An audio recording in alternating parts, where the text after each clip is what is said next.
ile siku ya double kwenye quickbid.co.ke. Tunakupa home theater na fridge. Kama unataka home theater ni rahisi sana. Enda kwenye lipa na M-Pesa. Paybill number ekelea 4032353. 4032353. Account ekelea HT kama kodi ya home theater, fuatanisha na unique number. Kama unataka fridge wekelea CM ndio kodi ya fridge, kisha fuatanisha na shilingi 20 peke yake. Wekelea pin yako na hivyo ndivyo utakuwa umekelea bid kwenye quickbid.co.ke. Bidhaa bora kwenye bei ya nini? Chini kwa chini. Chini kwa chini. Jiunga na Quickbid ni rahisi. Enda kwenye M-Pesa, bonyeza paybill kisha weka business number 4032353. Kwenye account weka kodi ya bidhaa unayotaka na bid yako ya chini zaidi. Kwa mfano TV 16. Kisha weka shilingi 20 tu kama idadi yako. Weka bid yako pia kwenye www.quickbid.co.ke. Kumbuka, bid ya chini zaidi ya kipekee ndio ununua. Quickbid, bidhaa bora kwa bei ya chini.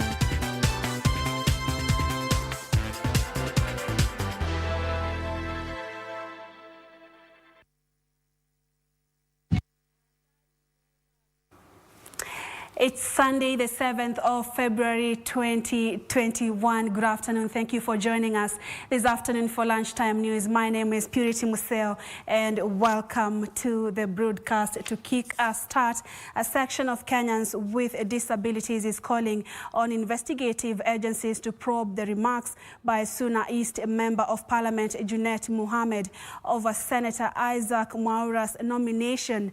Now, the group condemned the remarks, terming them derogatory and amounting to incite against people living with disabilities in the country. All right, we'll be having that report in a short while. Elsewhere, security agencies in Mandera County have read the Riot Act to parents abetting perpetrators of female genital mutilation, saying those found culpable will face the law. Mandera County Assistant Commissioner Solomon Choboton urged local leaders to be vigilant and help the government apprehend suspects. According to a report by the United Nations, 1 in 5 women and girls aged between 15 and 49 in Kenya have undergone female genital mutilation. In Mandera County, 80% of women aged between 15 and 49 have undergone the cut. In 2019, the Kenyan government committed to end FGM by 2022, a goal women's rights campaigners in Mandera County are committed to achieve. Sisi kina mama tunafanya FGM kwa sababu ya wanaume wetu. Sisi kama wanaume wetu watakubali kuoa msichana ambao hajakatwa, oye, hiyo ndio tunataka. Kwa hivyo tunataka mashekh akina mama ambao wanafanya kazi hiyo. During celebrations to mark the World Anti-FGM Day, Mandera County Assistant Commissioner Solomon Choboton warned parents who encourage continuation of the outlawed practice of stiffer penalties. Choboton, at the same time, urged local leaders to help authorities end the retrogressive practice. Uwezi ukatuambia, uwezi ukajua, na uko na wazee wa vijiji watakupatia habari kuwa nyumba fulani leo msichana amefanyiwa nini? Amekeketwa. Na mkitupatia hiyo habari, tutawashika na tutawapeleka mbele ya sheria ili jambo tuweze kulikomesha. The same call was made by Narok East Deputy County Commissioner Eric Wamulevu. Most school-going girls in Narok County have in the past run for safety to girls' protection centers to evade the cut. Wamulevu now says no stone will remain unturned in ending the vice. Tuko na askari wa kutosha. Na tumepatiwa agizo na Mheshimiwa Rais kwamba mtoto yote asitahiriwe. Irene Mchuma Udim, Channel 1. A community in Tana River County who lost 48 goats in the January Madogo skirmishes have called on the Coast Regional Commissioner John Elungata to reprimand administrators and security tasked with overseeing the return of the animals. The aggrieved community said that it's over 3 weeks since the directive was issued and the goats remain at large. At least 2 people died during the skirmishes.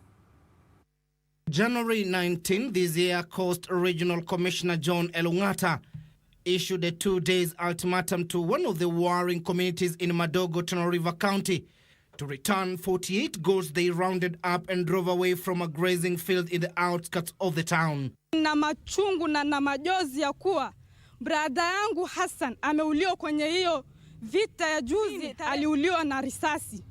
Na hiyo maneno ilipelekwa kwa serikali lakini paka saa hii haijachukuliwa hatua yoyote. Je, hii muda siku 2 ambao serikali imepeana ultimation ya kwamba mbuzi ama mifugo yetu zitarejeshewa, ni bado tutakaa tuongoje mifugo yetu kupitia serikali ama sisi tutawachia hawa jamii tujulikane kwamba sisi ni wanyonge zaidi? Hii ndio swali ya kwanza. Serikali kwa upande yoyote tumekosa haki kwa sababu mali yetu imechukuliwa, manyumba zetu zimechomwa, sisi tumeathiriwa, tumeuawa, tumeshindwa, tumefanya kitu wa kufanya. The directive was among resolutions reached during a 4-hour closed meeting chaired by Elungata between the elders of the 2 warring communities. The residents now say that it's over 3 weeks since the directive was issued and the goats are nowhere to be seen.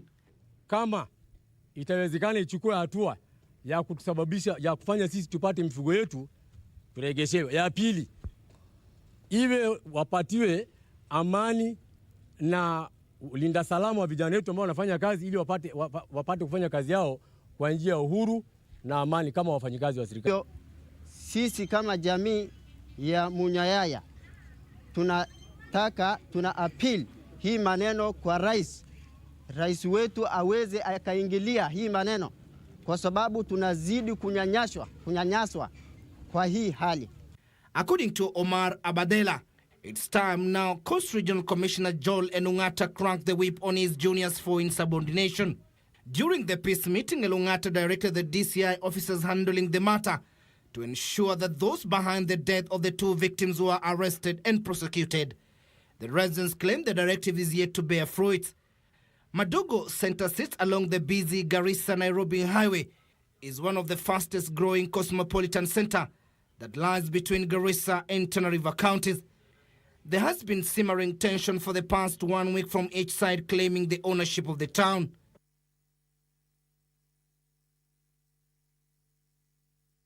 And we hope peace will prevail in that border. Elsewhere, the Kenya National Union of Teachers National Assistant Secretary General Clement Gisharu is accusing the Teachers Service Commission of working to bring down the union, which has been at the forefront fighting for the rights and welfare of teachers. He claims TSC has systematically removed teachers from NAT membership and enlisted them in other trade unions. Speaking at St. Joseph Primary School, Kerugoya Town, after he officiated the Kirinyaga branch elections, Kenya National Union of Teachers Assistant Secretary General Clement Gisharu accused Teacher Service Commission of interfering with the running of the union. The membership has been decimated from 188,000 a year ago to less than 23,000 this year. Teachers have been removed unwillingly from the register. All this has been done under the watch of Nancy Masharia, the CEO, TSC. And the aim here is to kill the union. In the election, incumbent Executive Secretary Javana Wachira was beaten by his deputy Patrick Wachira Kanayos after garnering 57 votes after Kanayos 118 votes. Alex Ngondi was re-elected the branch chairman, Barnabas Ndonga the treasurer, and Lois Njeri was elected the women representative. Elsewhere, newly elected Kenya Union of Post-Primary Education Teachers KUPPET Isiolo Branch Executive Secretary Moses Kimwere has pledged his commitment to champion the interest and welfare of members. He has called on all teachers to support newly elected office bearers in order to ensure their goals are realized. Nashukuru kila mtu mwenye amenipigia kura, mwenye hajanipigia kura. My agenda still remains the teachers' priority. The key thing of the Isiolo County to make the branch of KUPPET great. Doing this one is making sure that the right of the teachers is the priority to everything. We are here to serve you. We are going to serve you. And you will judge us the way we are going to serve you. Kimwere garnered 86 votes to emerge the winner ahead of Nyongesa Tabu, who got 66 votes, while immediate former Executive Secretary Solomon Gishunge managed 60 votes to settle for third position. The chairperson's position saw Gilbert Lusueti garner 132 votes to beat his closest challenger, Kirinya Mateo, who managed 79 votes. The new office bearers will champion interest of the union members for the next 5 years. For Channel 1 News, I'm Ben Troy Njue.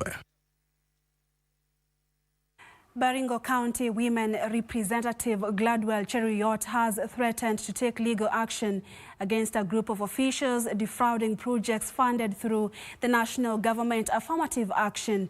Speaking during the launch of projects at National Cereals Depot in Kabarnet, Cheruiyot said the intention of rolling out government programs like the Affirmative Action Fund is to boost livelihoods of citizens across the country. She called on all the project leaders to uphold the highest level of transparency when serving in their respective groups. Baringo Central Deputy County Commissioner Ruben Ratemo called on women and youth to form groups so that they can benefit from government funds.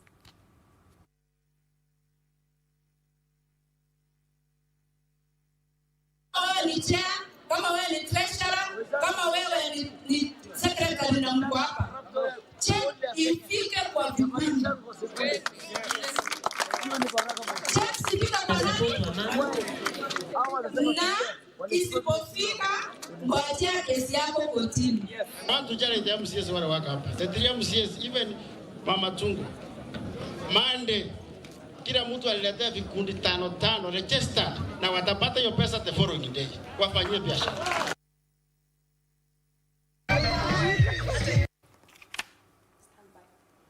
Moving on, a section of science students had a rare opportunity to learn about the space in an event organized by the Space Kenya Agency Department at Ndeya in Limuru, Kiambu County last evening. According to the Space Kenya Agency Department, which is a military-based organization, more of a similar event will be in the offing, especially for learners aspiring to be scientists. It was a rare-filled opportunity for students and pupils who aspire to be scientists to learn about the space, courtesy of the Space Kenya Agency Department. The group, which came out from the military, was able to mingle and educate Kenyans about the space in Ndeya, Kiambu County last evening. It's not always around because when it was around, it was hit by very many rocks. Maybe it was asteroids or something else. And a shooting star, when you see it going like this, it has a lot of air going.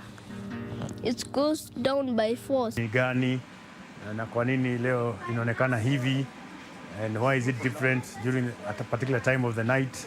So I wanted some of those questions answered, also to get an insight, and also to spend time with the children in an educational background.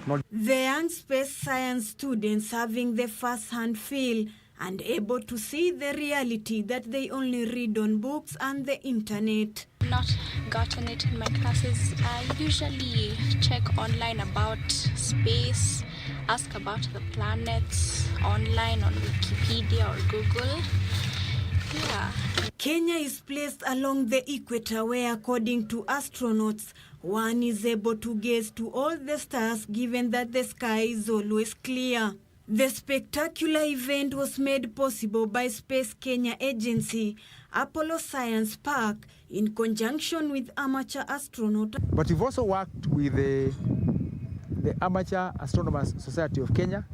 This is also a body within our country that is promoting astronomy among people who are not professionals. And we also have a very big pool of students of University of Nairobi and Technical University of Nairobi who are studying astronomy and astrophysics. They are the ones who are doing the facilitation here. It's a very good experience for them because these are things that they study in class, but now they have a chance to come and practice.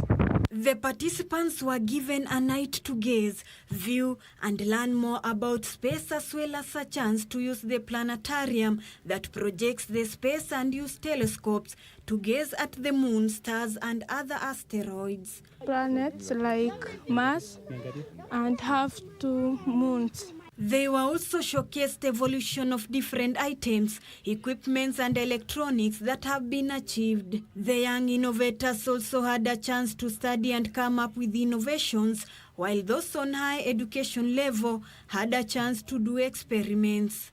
Ruth Wamboy for Channel 1 News. In other news, over 180,000 households in Busia County are set to benefit from donations of mosquito nets worth 175 million shillings from a US-based organization in a bid to enhance the fight against malaria. Busia Deputy Governor Moses Mulomi said more measures are being put in place jointly with other partners to improve the usage of nets and to address its misuse. USAID and KEMSA Medical Commodities Program Team Leader Dr. Peter Mwangi, who is the team leader, said that Busia, being an epidemic zone, needs concerted efforts towards the control of malaria, which remains a major killer disease. Nia ya hii mpango ni kuzuia ugonjwa wa malaria na kuupunguza, kwa sababu Busia iko sehemu ambayo inaitwa endemic. Ugonjwa wa malaria huko sehemu hii, ukienda coast huko, hapa Lake Region, tuko na malaria karibu kila county. And we really need to put all effort towards the control of malaria, which can be a major killer and has a lot of economic impact in case the citizens are not able to go and put into their economic activities just because of any illness caused by the malaria.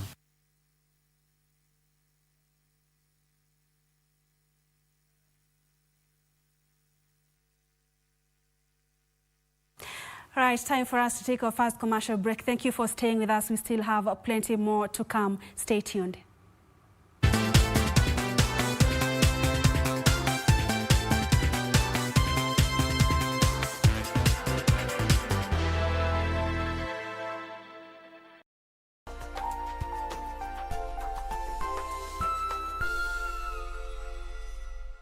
Leo ni ile siku ya double kwenye quickbit.co.ke. Tunakupa home theater na fridge. Kama unataka home theater ni rahisi sana. Enda kwenye lipa na M-Pesa. Paybill number ekelea 4032353. 4032353. Account ekelea HT kama kodi ya home theater, fuatanisha na unique number. Kama unataka fridge, wekelea CM ndio kodi ya fridge, kisha fuatanisha na shilingi 20 peke yake. Wekelea pin yako na hivyo ndivyo utakuwa umekelea bid kwenye quickbid.co.ke. Bidhaa bora kwenye bei ya nini? Chini kwa chini.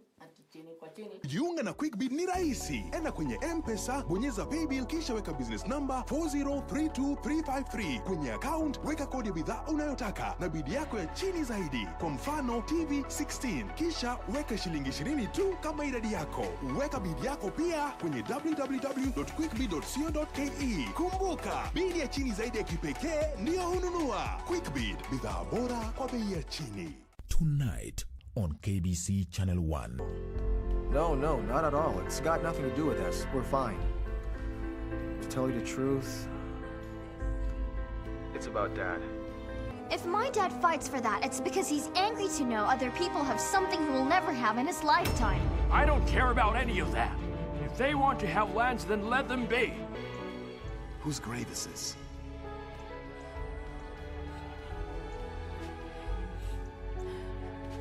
It's here? I brought flowers for Elena and her parents. You haven't answered my question.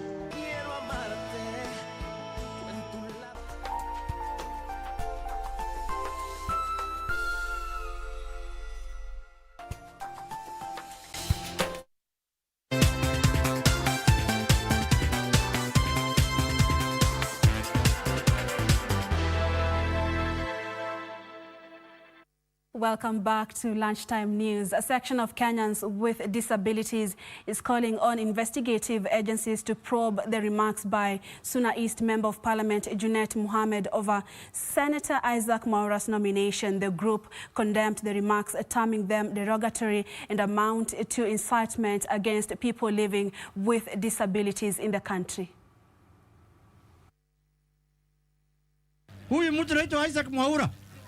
Mimi nilikuwa nafikiri yeye ni mlemavu ambaye inafaa saidiwe. Kumbe yeye ni mtu ambaye ni mzungu ambaye ni nyeupe tu. The remarks by Suna East Member of Parliament Junet Mohammed may have not gone down well with a section of Kenyans with various kinds of disabilities who have vehemently condemned the remarks. According to the group, such remarks are derogatory and amount to abuse of the dignity of people with disabilities. This is not only an affront to the person and character of the distinguished senator as our representative, but it is also an abuse of the dignity of all of us collectively. The aggrieved citizens have demanded an apology from the legislator, even as they call on investigative agencies to probe the remarks, which they claim amount to incitement against people with disabilities in the country. Junet should resist forthwith from issuing any further utterances that shall be construed to demean, defame, and misrepresent person with the albinism and indeed any other disability in his public pronouncements. The group at the same time claimed they have suffered stigmatization for long, and it is high time they were treated with the dignity they deserve, since they are not children of a lesser God. Persons with albinism are human beings who are created in the image and likeness of God, and therefore deserve respect, honor, and dignity, just like any other Kenyan. Speaking separately, nominated Member of Parliament David Ole Sankok issued a 14-day ultimatum for the arrest of his fellow legislator. There is something that is very unfortunate that is happening in this country called Kenya. And I think it is an orchestrated move to demean persons with disabilities and to sacrifice them. But in a quick rejoinder, Junet, through his Twitter handle, has apologized to the people born with albinism, saying his comments were directed to the nominated MP as a person whom he said was using exploits of his disability for personal gain and incitement of violence. Reporting for Channel 1 News, I'm Wycliffe Okage.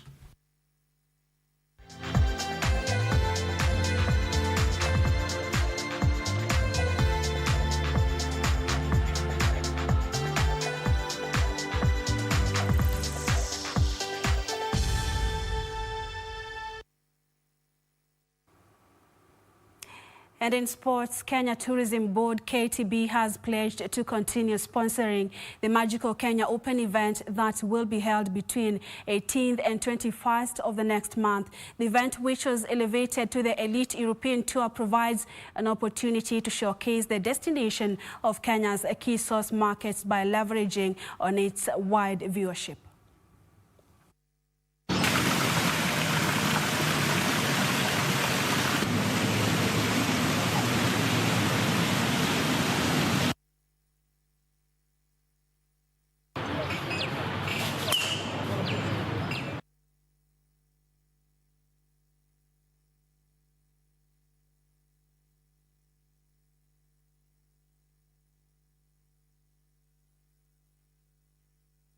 As Kenya Open Golf Limited, we designed the safari tour to give our local professionals an opportunity to get competitive golf right through the whole year.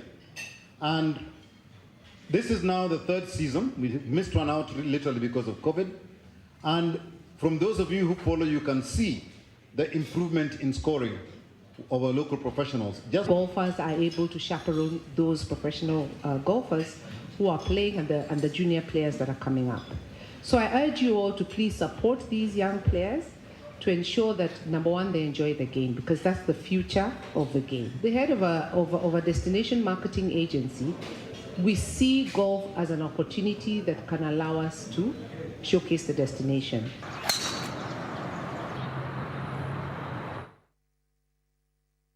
The 2021 African Nations Championship CHAN tournament comes to an end today when defending champions Morocco play Mali in the final in Cameroon. The two finalists eliminated Cameroon and Guinea respectively in the semi-finals on Wednesday, and now both teams will be contesting the 2021 trophy. Meanwhile, Guinea scored twice to beat host Cameroon, a claim third spot in the tournament. Title holders Morocco will be looking to retain their title in the 2021 African Nation Championship when they play Mali in the final tonight. Morocco are on their best form after beating DRC in the quarterfinals last week and Cameroon in the semi-finals on Wednesday. Morocco and Mali reached the finals after knocking out Guinean hosts Cameroon. Guinea finished third after beating Cameroon 2-0 in the third-place playoff match played last night.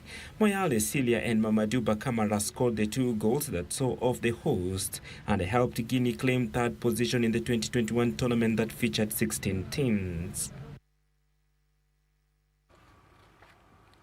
Manchester City will be hoping to secure another win and move 5 points clear at the top of the Premier League with a game in hand when they travel to Anfield to play defending champions Liverpool today. This comes after Manchester United were held to a 3-3 draw by Everton last night. In other news, in other games today, Tottenham Hotspur will host West Brom as Leicester City visit Wolves. And in the Spanish La Liga, Rafael Varane scored twice as Real Madrid had to come from behind to beat bottom club Huesca. It's Cavani against Everton yet again.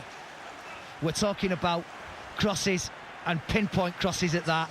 He's only 3 yards out, and yet Olsen cannot come for that ball virtually off the back of his head. Luca Dean swings it in. Look at Galan making the effort to come in. He spotted him on the edge of the box. 1-0. You could see it coming. Off the crossbar. Problems indeed. Nacho's up there, bundles it over the line. It's an equaliser for Real Madrid. By that, I think it is. I think it may well have been Varane. Swings it in towards the far post, headed back by Casemiro. There it is. And it's Rafa Varane with his second goal of the game. A brace for the French central defender.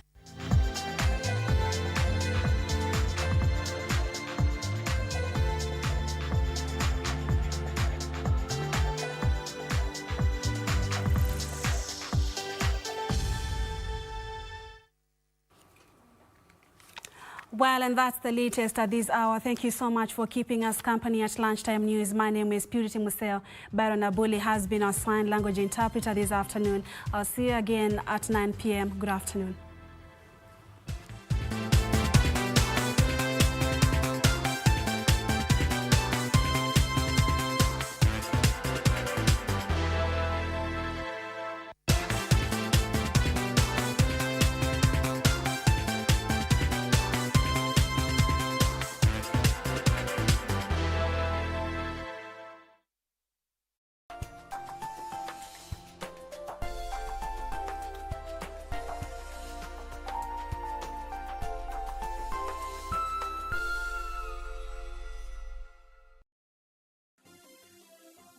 Vera Beauty College.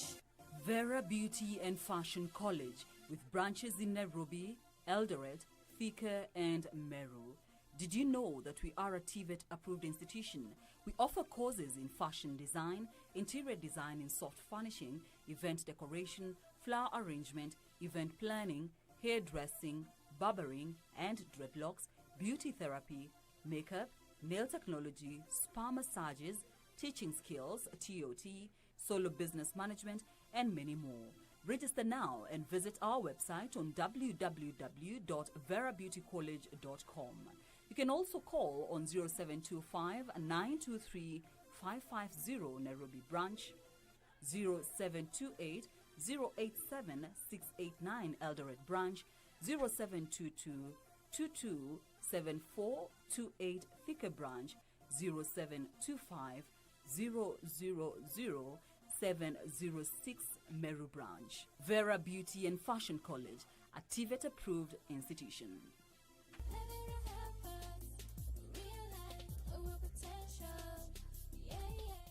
Leo ni ile siku ya double kwenye quickbit.co.ke. Tunakupa home theater na fridge. Kama unataka home theater ni rahisi sana, enda kwenye lipa na M-Pesa, paybill